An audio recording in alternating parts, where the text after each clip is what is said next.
చేసుకోవచ్చా నర్సింగ్ అనేసి ఆ లైసెన్స్ ఇస్తారు. లైసెన్స్ 2 సంవత్సరాలే ఉంటుందన్నమాట. అయితే ఎక్కడ పని చేస్తున్నారో ఆ స్పాన్సరు, ఆ క్లినిక్ వాళ్ళు, ఆ హాస్పిటల్ వాళ్ళు ఎవ్రీ 2 ఇయర్స్కి ఇది రెన్యూ చేస్తూ ఉండాలన్నమాట. వీసా కూడా ఎవ్రీ 2 ఇయర్స్కి రెన్యూ చేస్తూ ఉండాలి. మళ్ళీ ఆ బిఎల్ఎస్ సర్టిఫికేట్ కూడా రెన్యూ చేస్తూ ఉండాలి.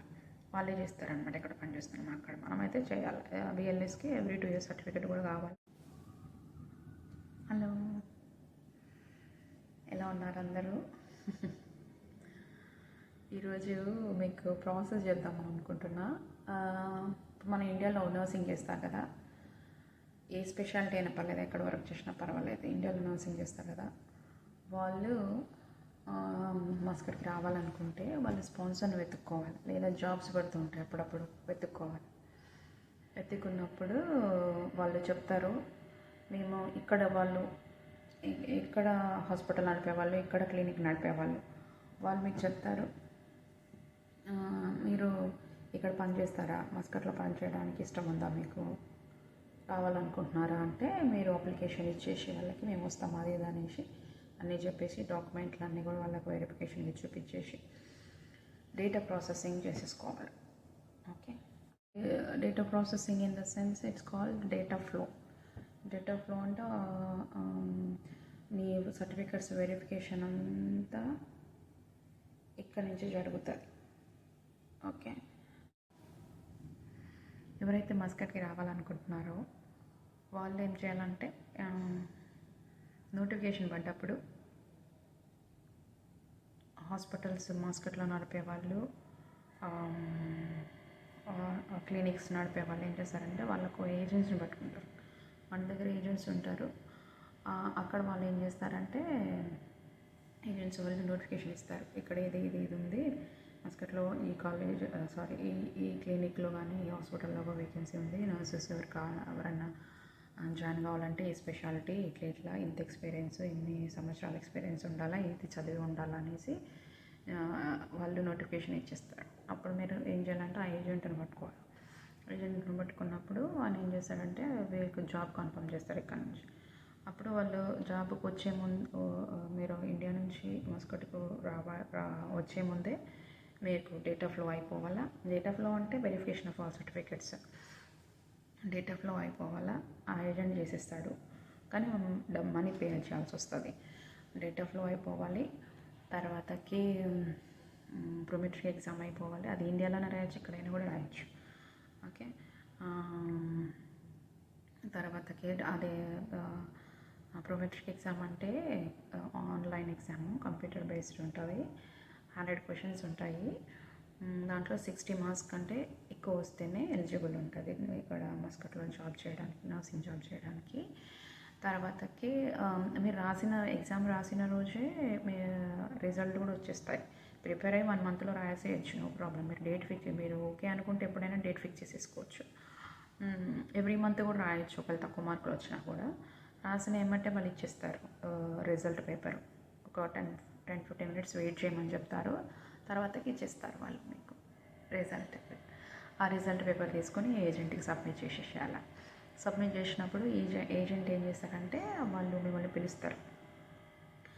ఇక్కడ మన ఎక్కడ క్లినిక్ అయితే అవసరం ఉందో, రిక్వైర్మెంట్ ఉందో నర్సెస్కి వాళ్ళు పిలుస్తారు. పిలిచినప్పుడు మీరు ఏం చేయాలంటే అవి టికెట్ డబ్బులు వాళ్ళే పెట్టేసుకుంటారు, ఫ్లైట్ టికెట్స్ వాళ్ళే పెట్టేసుకుంటారు. ఇక్కడ వీసా ప్రాసెసింగ్కి కానీ జాబ్ ఇవ్వడానికి అంతా వీళ్ళే చూసేసుకుంటారు. Once you pass this Prometric exam. అది అయిపోయిన తర్వాతకి మీరు వచ్చేస్తారు. వచ్చిన తర్వాత వీళ్ళు ఫ్రీగా అకామిడేషన్ ఇస్తారు స్టార్టింగ్ కాబట్టి. స్పాన్సర్షిప్ వాళ్ళే, అంటే ఎక్కడ పనిచేస్తున్నావు అక్కడ వాళ్ళని స్పాన్సర్స్ అంటారు అనమాట. వాళ్ళే పని చేయించుకొని వాళ్ళంతా టేక్ కేర్ చేస్తారనమాట. దానికోసం ఏం అవసరంలో ఉన్నా ఏమున్నా కూడా అవన్నీ వాళ్ళే చూసుకుంటారనమాట. సో ఇక్కడికి వచ్చిన తర్వాత ప్రొమెట్రిక్ అయిపోయి ఇక్కడికి వచ్చిన తర్వాత వీళ్ళు ఈ నర్సు ప్రొమెట్రిక్ పాస్ అయింది, డేటా ఫ్లో కూడా అయిపోయింది, మేము ఈ నర్సుని ఇక్కడ మా క్లినిక్లో తీసుకుంటున్నాం వర్క్ చేయడానికి అనేసి వీళ్ళు ఒక అప్లికేషన్ పెట్టుకుంటారు ఎంఓహెచ్కి, ఇక్కడ గవర్నమెంట్కి. ఓకే, పెట్టుకున్నప్పుడు వాళ్ళు ఒక డేట్ ఇస్తారు వైవా కోసం. మళ్ళీ ఓరల్ ఎగ్జామ్ ఉంటుంది ఇక్కడికి వచ్చిన తర్వాత. అక్కడ ఒక 2-3 పీపుల్స్ వచ్చేసి మనం చేసిన ఎక్స్పీరియన్స్ని బట్టి దే విల్ ఆస్క్ క్వశ్చన్స్. వాళ్ళు క్వశ్చన్స్ అడుగుతారు. ఇది వాళ్ళు సాటిస్ఫై అయితే పాస్ అయిపోతాము, పాస్ అయిపోయినప్పుడు ఎక్కడ పోస్టింగ్ స్పాన్సర్ ఎక్కడ మనల్ని వేస్తారో అక్కడ వాళ్ళు ఇష్టం వచ్చిన ప్లేస్లో ఎనీ డిపార్ట్మెంట్లో వేసుకున్నా పర్వాలేదు. వాళ్ళైతే ఓకే గ్రాంటెడ్ అనేసి లైసెన్స్ ఇచ్చేస్తారు. Nursing there is eligibility practice nursing అనేసి ఒక సర్టిఫికేట్ ఇస్తారు. నర్సింగ్ ప్రాక్టీస్ ఒక లైసెన్షూర్ ఇస్తారు. ఆ లైసెన్స్ తీసుకోవాలి. దట్ ఓమాన్ వాళ్ళు ఇష్యూ చేయడం అనమాట. ఓకే ఈమె చదువుకుంది పర్వాలేదు, ఈమెకు నాలెడ్జ్ ఉంది దీని మీద, ఈమె ప్రాక్టీస్ చేసుకోవచ్చు ఆమె నర్సింగ్ అనేసి ఆ లైసెన్స్ ఇస్తారు. లైసెన్స్ 2 సంవత్సరాలే ఉంటుంది అనమాట.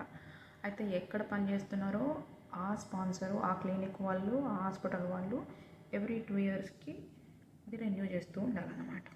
వీసా కూడా ఎవ్రీ 2 ఇయర్స్కి రెన్యూ చేస్తూ ఉండాలి. మళ్ళీ ఆ బిఎల్ఎస్ సర్టిఫికేట్ కూడా రెన్యూ చేస్తూ ఉండాలి. వాళ్ళే చేస్తారనమాట ఎక్కడ పనిచేస్తున్నాం అక్కడ. మనమైతే చేయాలి. బిఎల్ఎస్కి ఎవ్రీ 2 ఇయర్స్ సర్టిఫికేట్ కూడా కావాలా. ఎవ్రీ 2 ఇయర్స్ లైసెన్స్ కూడా రెన్యూ చేసుకోవాలి. వన్స్ ఇది అయిపోయిన తర్వాతకి పోయి జాబ్లో జాయిన్ కావచ్చు అంతే. ఒకవేళ వైవా పాస్ కాలేదు అని అంటే మళ్ళీ డేట్ ఇస్తారు. 2-3 టైమ్స్ పెడతారు. ఇంకా మీకు ఓకే అనుకుంటే పాస్ అయ్యేదాకా వైవా ప్రాక్టీస్ చేస్తూ ఉండాలి, అటెండ్ అవుతూ ఉండాలి. లేదు అని అంటే పాస్ కాకపోతే, ఎందుకంటే ప్రతి వైవాకు ఈ స్పాన్సర్షిప్ వాళ్ళు పే చేస్తూ ఉంటారు సర్టన్ అమౌంట్. ఎగ్జాక్ట్లీగా నాకు తెలియదు, అది అప్పుడప్పుడు పెరుగుతూ ఉంటుంది. అంత పే చేస్తూ ఉండాలి. ఒకవేళ నువ్వు 1-2 టైమ్స్ అంటే ఓకే పే చేస్తారు. 2-3 టైమ్స్ ఇంకా కష్టం అంటే ఇంకా వాళ్ళు పే చేయరు అనమాట. వాళ్ళు తీసుకోరు. ఇంకా నువ్వు ప్రొమెట్రిక్ ఉంది కాబట్టి ఇంకా వేరే దగ్గర ఎక్కడైనా నువ్వు అప్లై చేసుకోవచ్చు. మళ్ళీ వాళ్ళ త్రూగా నువ్వు కూడా మళ్ళీ వైవాకు అప్లై చేసుకొని పాస్ అయితే అప్పుడు లైసెన్స్ వస్తుంది నర్సింగ్ ప్రాక్టీస్ చేసుకోవడానికి.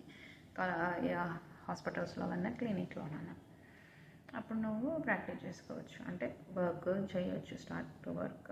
కొంతమంది అకామిడేషన్ ఫ్రీ ఇస్తారు, కొంతమంది ఇవ్వరు. అట్లా ట్రాన్స్పోర్టేషన్ కూడా అలవెన్సెస్ అని ఇస్తారు. అంతా ఆ సాలరీలోనే ఉంటుంది. కొంతమంది అయితే అకామిడేషన్ ఇచ్చేసి సాలరీ ఇచ్చేస్తుంటారు. కొంతమంది అయితే అకామిడేషన్ ప్లస్ ఇంక్లూడింగ్ సాలరీలోనే కలిపేసి ఇచ్చేస్తుంటారు అనమాట.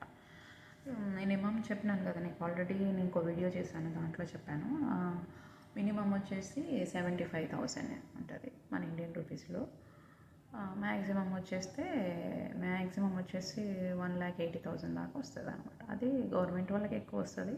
ఇంకేదైనా స్పెషల్గా డిమాండ్ ఉంటే మాత్రము ఇంత పే చేస్తారు. పెద్ద పెద్ద హాస్పిటల్స్లో అయినా పే చేస్తారు అట్లా. అది ఇంత ప్రాసెస్ అయితే మనకు వచ్చి పని చేయొచ్చు నర్స్లాగా.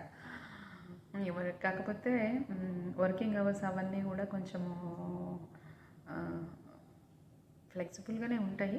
ఇది ఏంటంటే ఇక క్లినిక్ని బట్టి, హాస్పిటల్ని బట్టి, వాళ్ళ రూల్స్ని బట్టి ఉంటాయి. కానీ ఒమాన్లో ఇక్కడ మస్కట్లో అందరికీ సేమ్ వర్కింగ్ అవర్స్ ఉంటాయి అనేసి చెప్పలేము. అదనమాట. ఓకే, ఇది ప్రాసెస్. మీకు నచ్చితే ఇట్లాంటి ప్రాసెస్ను మీరు ఫాలో అవ్వండి. ఏమైనా డౌట్స్ ఉంటే నా ఈ వీడియో కింద నాకు కమెంట్ చేయండి. అప్పుడు నేను చెప్తాను మీకు. ఓకేనా, నా నెంబర్ ఇస్తాను, చెప్తాను మీకు. ఎవరికైనా వీడియో ఉపయోగపడుతుందేమోనని చేస్తున్నాను. యూజ్ అయితే better. Thank you for watching.